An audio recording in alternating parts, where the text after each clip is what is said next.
है।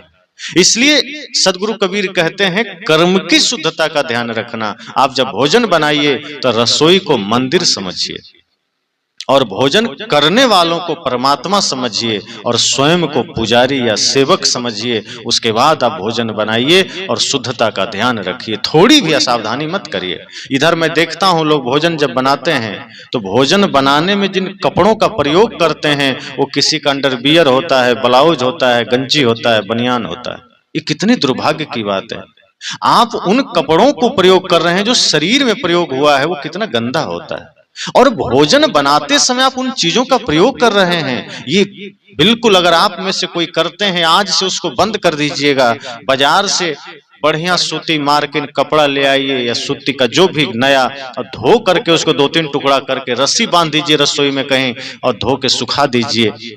उन्हीं कपड़ों से आप भोजन में थाल पकड़िए, हंडी पकड़िए, कड़ाही पकड़िए, तवा पकड़िए और जब भोजन बन जाए, भोजन सब कर लें, सारे बर्तन धुल जाएं, उन कपड़ों को भी पुनः पानी में बढ़िया से धो के पुनः सुखा दीजिए। ये शुद्धता का ध्यान रखिए। और माताएं अंगूठी पहन के कभी भोजन मत बनाइए, क्योंकि अंगूठी पहनकर भोजन बनाना कभी भोजन शुद्ध हो ही नहीं सकता।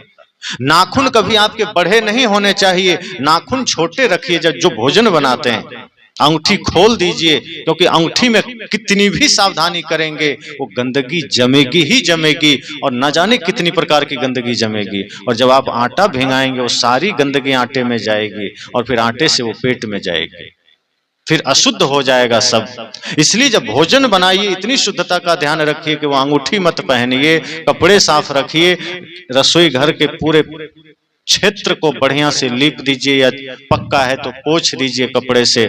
और कोशिश कीजिए कि जब आप भोजन बनाइए तो कपड़े को मत छूइए, बाल को मत छूइए, कुछ ऐसी चीजों को मत छूइए। और अगर कभी छूना पड़े तो पानी रखिए, तुरंत हाथ धो लीजिए। सदगुरु कबीर इतनी सावधानी की बात करते हैं कि जब आपका कर्म एक एक बिंदु पर पवित्र हो जाएगा तो आपका घर मंदिर क्यों नहीं बन जाएगा, फिर आपका जीवन ही देवालय क्यों नहीं बन जाएगा। तो सदगुरु कबीर तो हमें ही खुद देवालय बनाना चाहते हैं। वे तो कहते हैं कि बाहर के मंदिर में तो आप 24 घंटा में एक बार जाते हैं, बाकी तो 23 घंटा आपका जीवन कबाड़खाना बना है। साहब कहते हैं अपने देह को ही, अपने जीवन को ही मंदिर क्यों नहीं बना लेते। मंदिर आप बन जाइए, आप देखिए जीवन में कितना आनंद घटित होगा। तो सदगुरु कबीर ने मन को पवित्र करने की बात कही, वचन को पवित्र करने की बात कही और संपूर्ण कर्म को शुद्ध करने की बात कही। वे मनुष्य जीवन के एक एक पहलू को संवारना चाहते हैं, सुधारना चाहते हैं। जहां बाहर के संसार में आपको घर को सजाने की बात बताई जाएगी, शरीर को सजाने की बात बताई जाएगी, महंगे महंगे कपड़े, महंगे महंगे चप्पल, महंगे महंगे पर्दे कैसे आपको लेना है उसकी बात बताई जाएगी। टीवी में आप देखेंगे बाल कितना सुंदर रखें, गाल कितना सुंदर रखें, कपड़े कितना सुंदर रखें, इस पर बढ़िया से बताया जाएगा। सदगुरु कबीर कहते हैं मैं तुम्हारे कर्म को कितना सुंदर बना सकते हो इसकी बात करता हूं। सदगुरु कबीर कहते हैं आप अपने मन को कैसे सुंदर बनाएंगे, मैं इसकी बात करता हूं। क्योंकि बाहर की जो सुंदरता है वो हो सकता है 2 दिन में, 4 दिन में, साल, 2 साल, 5 साल में खत्म हो जाएगी। लेकिन जिस दिन आपने अपने मन को सुंदर बना लिया, अपने वचन को सुंदर बना लिया, अपने कर्म को सुंदर बना लिया, युगों युगों तक आपकी सुंदरता बनी रहेगी, वो कभी मिट नहीं सकती है। सदगुरु कबीर उस सुंदरता की बात करते हैं जो कभी मिटेगी नहीं। तो सदगुरु कबीर संपूर्ण मानव जीवन के संपूर्ण समस्याओं का समाधान लेकर आते हैं। जैसे कुछ डॉक्टर आप देखेंगे शहर में होते हैं, हड्डी रोग विशेषज्ञ होते हैं, कुछ गला रोग विशेषज्ञ होते हैं, कुछ कान, कुछ दांत, कुछ आंख, लेकिन कुछ डॉक्टर होते हैं सर्जन जो सब कुछ संपूर्ण इलाज करते हैं। सदगुरु कबीर वही डॉक्टर हैं जो ब्रह्मांड के हर समस्या का इलाज करते और पक्का इलाज करते हैं। वो किसी भी इलाज में पीछे नहीं हटते। और जहां उनको लगता है कि नहीं अब इस ऑपरेशन करके इस मांस को काट के हटाना पड़ेगा तभी यह रोगी बचेगा, तो ऑपरेशन भी करते हैं। वो लिपापोती नहीं करते, वो पट्टी नहीं मार के छोड़ देते हैं, वो कैंची डालते हैं, घाव को निकाल देते हैं। तो जहां कचरा आ गया है जिस समाज में, जिस संप्रदाय में, जिस मत मजहब में, जिस व्यक्ति के जीवन में, वहां सदगुरु कबीर हथौड़ा चला करके, कैंची चला करके संपूर्ण समस्या को ही बाहर निकाल देते हैं। वो लिपापोती नहीं करते, वो डरते नहीं है। वो न तो ब्राह्मणों से डरते हैं, वो न तो मौलवियों से डरते हैं, न किसी धर्मगुरु से डरते हैं। जिन लोगों ने इस संसार में जाल फैलाया, जिन लोगों ने लोगों को बरगलाया, जिन लोगों ने लोगों को उल्टा सीधा रास्ता बताया, ऊंच नीच का भेदभाव को लाया। सदगुरु कबीर वैसे किसी लोग से नहीं डरते, बल्कि सबको फटकारते हुए आदमी के जीने का सही राह बताते हैं, सही पथ बताते हैं कि आदमी का जीवन कैसे सुंदर बन सकता है, कि आदमी का जीवन कैसे मधुर बन सकता है, कि कैसे व्यक्ति पूजा 24 घंटे कर सकता है। जहां आपको कोई गुरु आके जाके बता देगा, आप जाएंगे दीक्षा लेंगे, गुरु कह देगा सुबह घंटा उठना, माला जपना, राम राम राम राम, उसके बाद 23 घंटा चाहे जितना पाप करो कोई बात नहीं। और आपके निकट में गंगा है, शास्त्रों में कहा गया गंगे तव दर्शनार्थ मुक्ति, कि तेरे दर्शन से ही मुक्ति मिल जाती।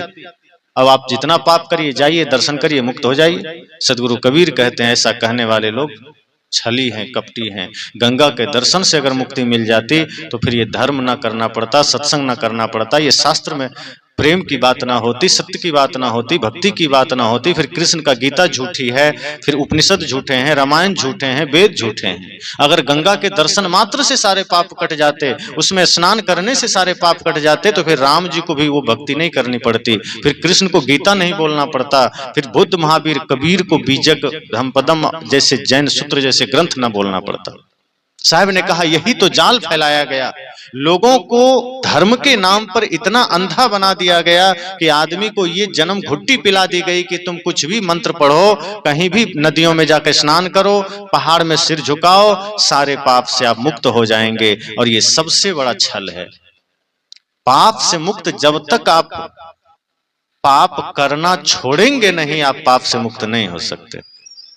और सदगुरु कबीर यही तो कहते हैं कि आप पाप करना छोड़ दीजिए, धर्म के मार्ग पर चलना शुरू कर दीजिए, आपस में छुआछूत का भेद मिटा दीजिए, जातिवाद का भेद मिटा दीजिए, इंसान से प्रेम रखिए, नफरत मत करिए। इंसान से नफरत करते हो, भगवान को क्या तुम पाओगे? जो इंसान से नफरत करे, जीव जंतुओं से नफरत करे, प्राणी मात्र से वैर करे, वो भगवान को कैसे पा सकता है? तो जिसको प्राणियों में भगवान न दिखा, सदगुरु कबीर इसी बात को लेकर तो कहते हैं कि जिसका मन वचन कर्म शुद्ध है उसको सब जगह भगवान दिखेगा, जिसका मन निर्मल है उसे हर जगह परमात्मा ही दिखाई देगा।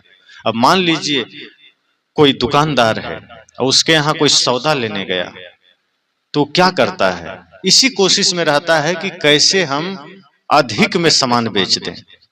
जो सही दुकानदार नहीं है वो ऐसा सोचता है, सब ऐसा नहीं सोचते। कुछ ईमानदार दुकानदार होते हैं जो ये सोचते हैं कि मुझे सादगी से कमाना है और ईमानदारी की कमाई कमाना है, जो वाजिब मुनाफा होती है वही लेना है। तो वो बिल्कुल नाप सही रखेगा, सामान सही रखेगा और बोल करके 2 रुपया ज्यादा लेगा।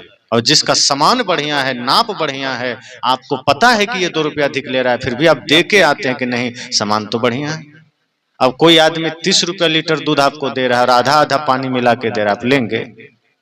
और कोई आदमी 50 रुपया दे रहा है लेकिन कह रहा है कि हमारा दूध को जांच कर लो, कहीं 1 बूंद पानी निकल जाए, तो आप सोचेंगे कोई बात नहीं 50 दे ही देते हैं लेकिन दूध इसका बढ़िया है। तो जो व्यक्ति अपनी गुणवत्ता का ध्यान रखता है, आप फिर उस पर भरोसा करते हैं। तो जो ग्राहक, जो विक्रेता, जो क्रेता एक दूसरे में भगवान को देखने लगे, वो एक दूसरे के साथ धोखा नहीं कर सकता है। लेकिन जिसको लगता है कि सिर्फ धन ही सब कुछ है, पद ही सब कुछ है और अपना ही पेट भरे, दूसरे से क्या लेना देना, ऐसे स्वार्थी लोग को न मंदिर में कहीं भगवान दिखता है, न आदमी में दिखता है वो। और ऐसे लोग भक्ति ज्यादा करेगा। आप देखना कि जो जितना ज्यादा पाखंडी होता है, जो जितना ज्यादा बड़ा ठग होता है, जो जितना बड़ा घुसखोर और लुटेरा होता है, वो ज्यादा मंदिर जाता है।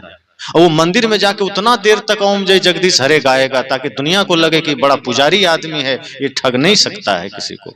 लेकिन वही ज्यादा ठगता है, उसके ठगने पर मत जाइएगा। लेकिन सब लोग ऐसे नहीं होते, कुछ लोग बड़े भाव के अच्छे होते हैं।